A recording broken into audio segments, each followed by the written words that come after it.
So, lads, today the referees gave the report on the situation, and it's even worse. It's even worse than I imagined, and it was pretty grim. The WNBA referees just released their official report about the Connecticut Sun disaster, and it's somehow even worse than we thought. Their explanations for targeting Caitlin Clark while protecting her attackers are so ridiculous that fans are absolutely losing their minds. This report proves everything we suspected about corrupt officiating in the league. Why was JC Sheldon's foul upgraded to flagrant one? In the judgment of the officials, the foul by Sheldon was unnecessary. The contact to Clark's face. Furthermore, there was a wind-up and impact, and the contact to face carries potential for injury. How did you come to the conclusion that that is a flagrant one? How did you come up to the conclusion that it was unnecessary?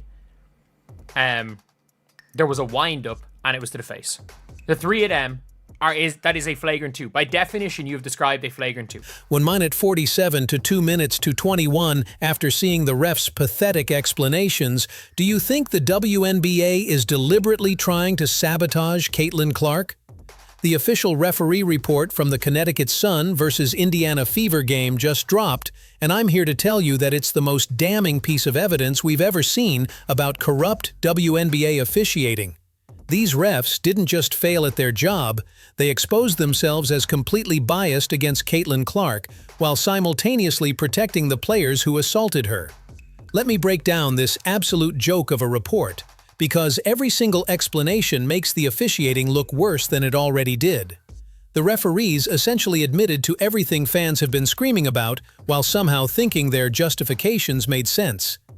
It's like watching someone confess to a crime while insisting they're innocent.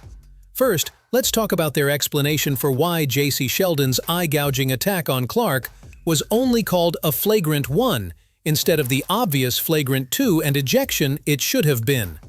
The ref said Sheldon's foul was unnecessary with wind-up and impact to Clark's face that carries potential for injury. Read that again slowly because they just described a textbook flagrant 2 while explaining why they called it a flagrant 1. Unnecessary contact. Wind up and unnecessary. The two of those can be a flagrant 2. And face. You have described why was it a flagrant 2. You have just described a flagrant 2 as your answer for why it was upgraded to. The criteria for a flagrant 2 includes unnecessary contact, wind up, and potential for injury. The referees literally listed all 3 elements in their explanation for why it wasn't a flagrant 2. It's like saying someone committed murder while explaining why you only charged them with jaywalking. The complete lack of logic in their reasoning exposes how predetermined their decision was.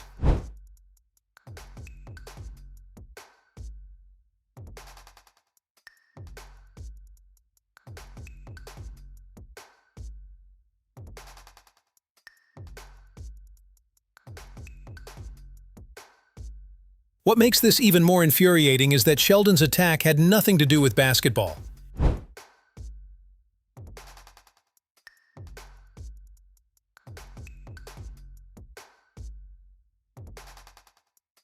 Clark was dribbling with her left hand when Sheldon clawed her right eye. The ball was nowhere near where the contact occurred. This wasn't an accidental collision during a basketball play. It was a deliberate attempt to injure the league's biggest star. Yet somehow, the refs found a way to minimize it. Now let's examine their pathetic explanation for why Marina Mabrey wasn't ejected after sprinting across the court to body-check Clark to the ground during a dead ball situation. The ref said Mabrey's contact did not rise to the level of an ejection and did not meet the criteria for flagrant penalty. Apparently, assault during a dead ball doesn't count as long as it's against Caitlin Clark. The Mabrey incident was so obviously flagrant that even casual fans were calling for ejection in real time. She had no basketball reason to be anywhere near Clark, let alone body-checking her to the ground. It was pure retaliation designed to intimidate and potentially injure. But according to these corrupt refs, that's just good old-fashioned basketball.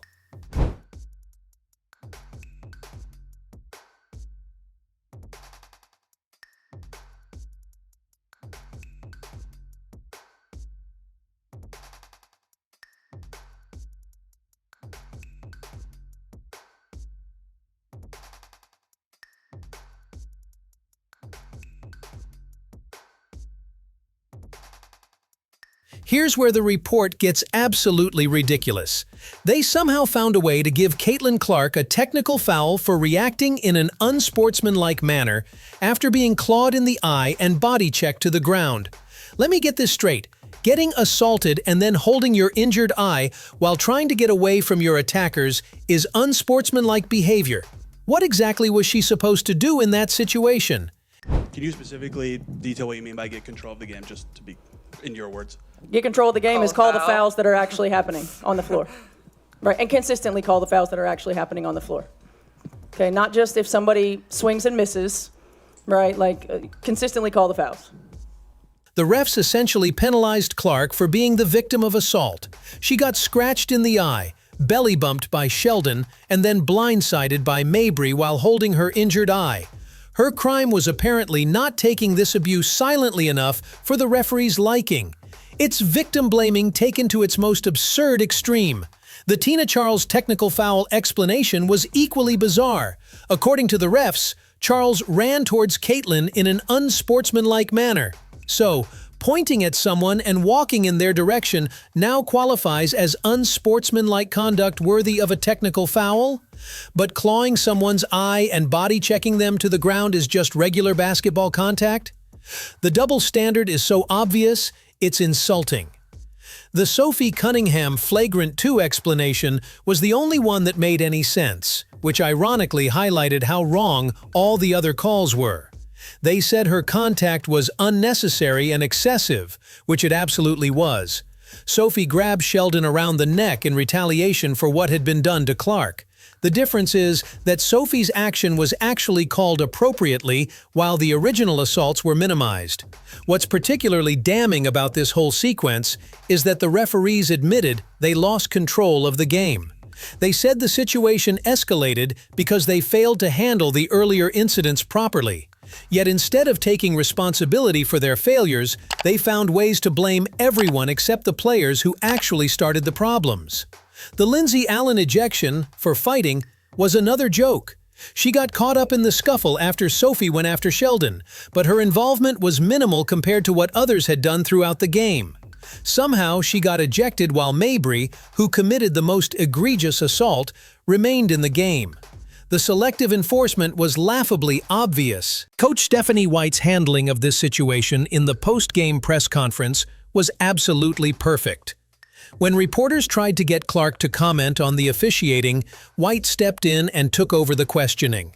She protected her star player from having to navigate the political minefield of criticizing refs while making it clear that the officiating was unacceptable. White's comments about the referees were devastating because they were delivered with professional restraint while being completely damning. She said the officials knew from the first quarter that things were getting out of hand, but they failed to control the situation. She essentially accused them of incompetence while maintaining plausible deniability. The most brutal part of White's comments was when she talked about how everyone in the league is getting better except the officials. She praised the players for being faster, stronger, and more athletic than ever before, then casually mentioned that the refs haven't kept up with the evolution of the game. It was diplomatic devastation. White's approach was masterful because she built up the league and players while isolating the refs as the problem. She didn't attack the WNBA as an organization or criticize other teams. She made it clear that the only issue was officiating competence, which makes it harder for the league to dismiss her concerns as biased complaints. The fact that every coach in the league has been complaining about officiating shows this isn't just an Indiana fever problem. When there's universal agreement that the refs are failing, it becomes impossible to dismiss as sour grapes or team-specific bias. The problem is systemic and obvious to everyone involved. What makes this situation even more frustrating is that it was completely preventable. If the refs had simply ejected Sheldon after her eye-gouging attack, none of the subsequent drama would have happened. Sophie Cunningham wouldn't have felt the need to retaliate, and the game could have continued without incident. Instead, their failure to appropriately punish the initial assault created a situation where players felt they had to police themselves. Sophie essentially did the ref's job for them by making it clear that attacking Clark would have consequences. She took one for the team because the officials wouldn't protect their star player. The pattern of officiating in Clark's games throughout her second season has been consistently problematic. She routinely gets hit with contact that would result in flagrant fouls for other players, while her reactions to being assaulted somehow warrant technical fouls. The double standard is so established that it's become predictable. The international implications of this officiating disaster can't be ignored either. Basketball fans around the world are watching how the WNBA treats its biggest star, and what they're seeing is embarrassing.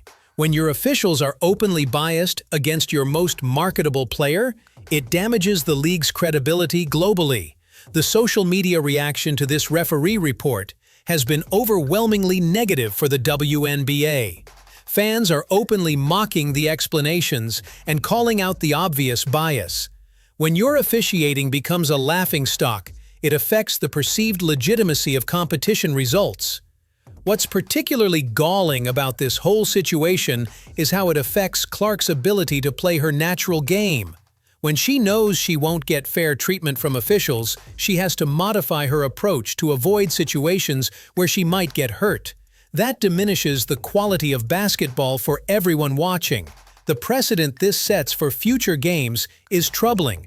If players know they can target Clark without facing serious consequences, while anyone who defends her gets ejected, it creates a dangerous dynamic. The refs have essentially painted a target on Clark's back while removing her protection. The business implications of this officiating bias are staggering. Clark is the biggest draw in women's basketball, bringing in millions of viewers and selling out arenas.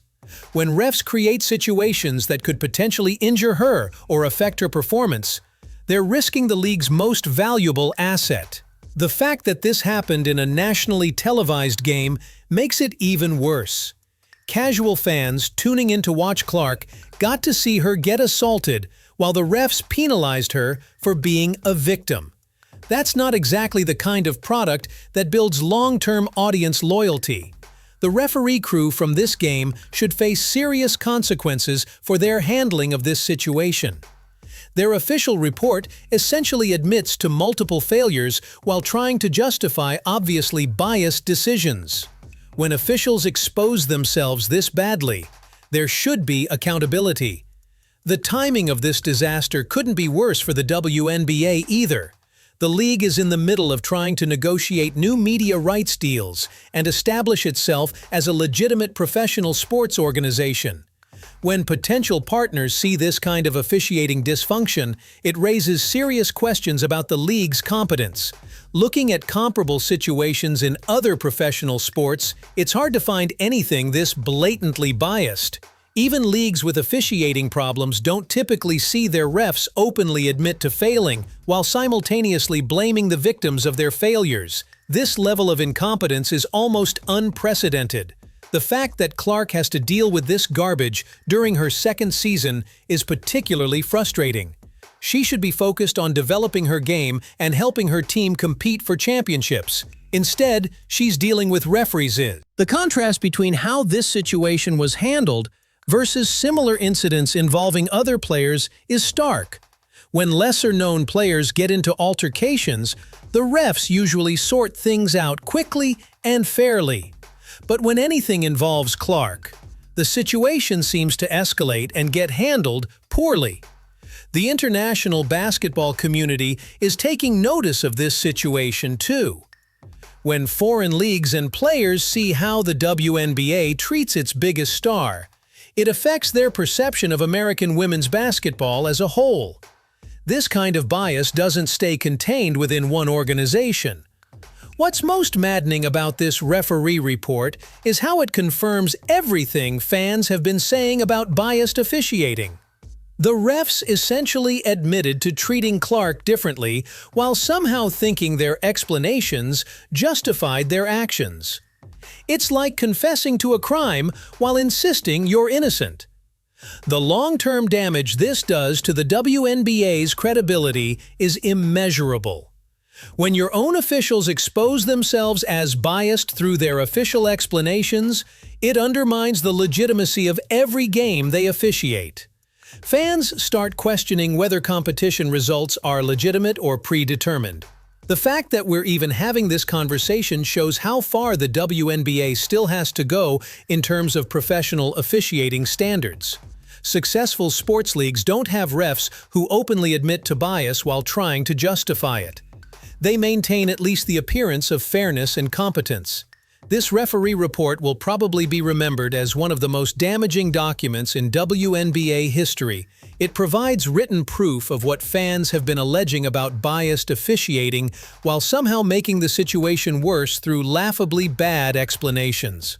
The immediate aftermath of this report's release has been brutal for the league's reputation. Sports commentators, business experts, and casual observers are all expressing disbelief at the refs' explanations. When your officiating becomes a national embarrassment, you've got serious institutional problems. Looking ahead, this situation will likely influence how other teams approach playing against Clark. If they know the refs won't protect her appropriately, some players might be tempted to test those boundaries. That creates a dangerous situation for everyone involved. The most infuriating part of this whole disaster is how unnecessary it was. If the refs had simply done their job competently, none of this controversy would exist. Instead, their failures created a situation that damaged multiple players, coaches, and the league itself. This referee report stands as permanent evidence of WNBA officiating bias against Caitlin Clark. Years from now, when people look back at how the league treated its biggest star, this document will be Exhibit A in the case for institutional dysfunction and corruption. This referee report just proved everything we've been saying about corrupt WNBA officiating. They literally admitted to bias while trying to justify it, and fans are absolutely furious about the double standards. The league's credibility is in shambles after this disaster. What did you think of their pathetic explanations? Smash that like button, subscribe for more truth, and let me know your thoughts below.